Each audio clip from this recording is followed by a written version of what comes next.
Hello, and welcome to the first episode of LEAFHacks, a new program about how to get the most out of your EV. My name is Lance Pickup, and I'll be your host for the show. In this series, I'll cover everything from the basic features of the car, which should be interesting even to those who are just interested in learning more about EVs, to advanced features that you might not even know your EV had. And hopefully that will make your experience better and more enjoyable. And if you have anything you'd like me to cover, please leave your feedback in the comments below. I love hearing from viewers and want to make sure your questions are answered. Perhaps you have some tips that you'd like me to share with others as well. Since I own a Nissan LEAF, most of the specifics I will be covering will be focused on that car. But many of the topics I'll be covering will apply equally to other EVs as well. So hopefully other EV owners will find the show helpful. A bit about myself. I currently own a 2012 Nissan LEAF that I got in December of 2011. When we first got the car, my wife and I basically shared it, so we racked up quite a few miles on it. It's currently got about 42,000. When our son took our gas vehicle with him to college, we needed a second car and ended up leasing a 2013 LEAF. So in a future episode, I'll be covering the differences between the two generations of LEAFs. There's definitely been some improvements that are interesting. So what inspired me to create this series was watching some other excellent EV-related shows. There are some focused on EV news, some that do myth-busting of misconceptions about EVs and their technology, some that advocate for EVs, and some that are just well-done video blogs of their experiences with their EVs. It was one of the latter, a really enjoyable and well-done video blog from Ian Sampson, that made me realize that there is a pretty steep learning curve that new EV owners have to climb.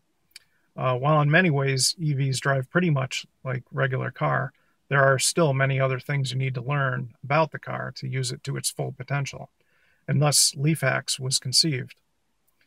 It is my hope that through the series I can accelerate the learning process for these new owners by sharing my experience and what I've learned over the past 3 years. And maybe together we can even develop some new tips and best practices.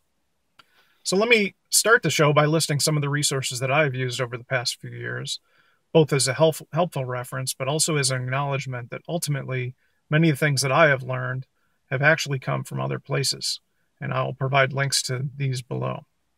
First off is the My Nissan LEAF forum at mynissanleaf.com. There are some incredibly knowledgeable people there that can answer almost any question you may have. There are discussions about technical topics, troubleshooting, advocacy information, EV news, and great local boards where you can meet other locals and discuss issues pertinent to your locale. Basically, if you have a question about the LEAF, you can almost certainly find the answer there. There are many mailing lists that you can subscribe to, and two that I find pretty useful and entertaining are one, it's from Charge Magazine EV News, and the other's Green Car Reports. Both give you a daily dose of EV news. For the Charge, there's 3 stories a day, and typically about 6 to 8 for Green Car Reports. Charged also comes in a magazine format, which I would recommend you take a look at, as they have additional, more in-depth coverage of the stories that aren't necessarily covered in the daily news. On the YouTube front, we've got Robert Llewellyn's Fully Charged show. That's an extremely well done show.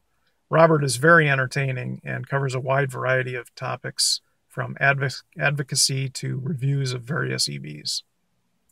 There's an older show, but also very informative, especially on the myth-busting front, and it's David Murray's EV Talk series. These videos are a little hard to find. He now goes under the name the iBook Guy. So if you do a search on YouTube for the iBook Guy EV Talk, you should bring up his videos. For a weekly rundown of current EV news, check out Transport Evolved. They have a weekly 10-minute news program, TEN, or Transport Evolved News, that covers the week's news, and that is followed by a more in-depth panel discussion each week. She has guests on, and they basically go into details about the week's news items. Check that one out. And finally, as I mentioned earlier, Ian Sampson's video blog is a highly entertaining look at his daily experience with the Leaf and his whole learning experience. Please see the show notes below for links to all these resources. If you have any favorite spots you like to visit, please share them in the comments. Here's just a sample of any future topics I hope to cover. But like I said, if you have anything you want to see, please leave me some comments and we'll see if we can hit those. So a couple of things here. Daily and monthly efficiency tracking. I've got a system that I use that I'd like to share and maybe that would find helpful. Eco versus B mode, or eco or B mode versus a regular drive mode, and when's the right time to use those, when should you avoid them. A discussion on fast acceleration and the difference between gas and electric vehicles. I think you'll find that you need to throw some of your conventional wisdom out the window with electric vehicles.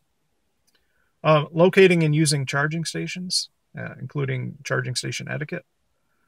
Fast charger usage. Sometimes these are a bit tricky to use, and we want to teach you the right way to use them.